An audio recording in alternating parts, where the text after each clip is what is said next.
Hello, my future fluent speaker, how are you doing? Eid मुबारक।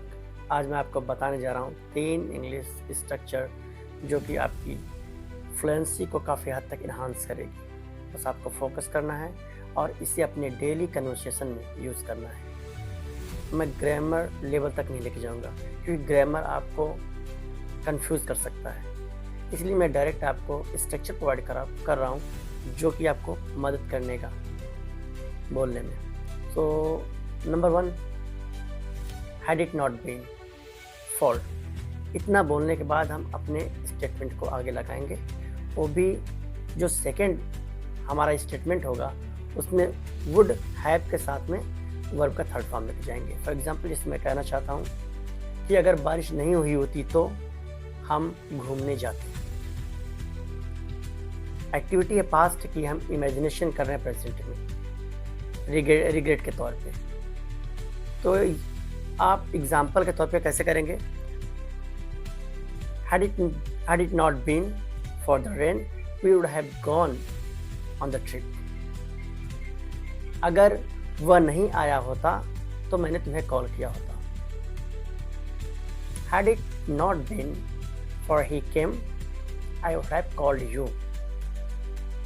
अब आपको एक एग्जाम्पल अपनी तरफ से देना है जो कि मैं चेक करूंगा कि सही है या गलत, फिर इसके बाद मैं करेक्ट करूंगा। नंबर 2 है आउट ऑफ नोवेयर। इसका मतलब होता है पता नहीं कहाँ से। जब कोई चीज़ अचानक से होती है उसके लिए यूज़ करते हैं हम। तो सबसे पहले हम अपना स्टेटमेंट क्लियर करेंगे, उसके बाद out of nowhere. For example he came at my home and started scolding me.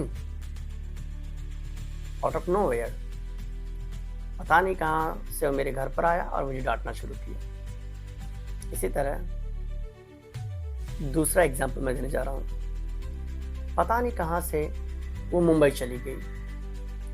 She went to Mumbai out of nowhere. तो आपको एक एग्जाम्पल अपनी तरफ से देना है। मैं नंबर 3 जो बताने जा रहा हूँ वो अक्सर हम अपने डेली लाइफ में सिचुएशन को मेंशन करने के लिए करते हैं, इमेजिनेशन के तौर पे भी करते हैं। बहुत ही आसान है। पहले तो आप अपना सेंटेंस क्लियर करेंगे, उसके बाद जो दूसरा सेंटेंस अटैच होगा उसमें लेस्ट के साथ में सब्जेक्ट प्लस छूट जाएगा। बहुत ईजी है। करना क्या है, जैसे जल्दी जल्दी होमवर्क कर लो, कहीं ऐसा ना हो कि बस चली जाए। आसान है। So complete your homework quickly. अब हम यहाँ पे कहीं ऐसा ना हो के लिए लेस्ट बोलेंगे। लेस्ट द बस शुड गो। है ना सिंपल। मैं कह रहा हूँ कि जल्दी जल्दी बोलो, कहीं ऐसा ना हो बैलेंस खत्म हो जाए। Start speaking fast, let's the balance should finish. It's very easy. अब आपको एक सेंटेंस अपने आप से बनाना है और कमेंट बॉक्स में लिखना है और मैं चेक करूंगा और मैं पूरी कोशिश करूंगा कि आपको करेक्ट करूं। मिलते हैं नेक्स्ट वीडियो में। Bye bye, take care.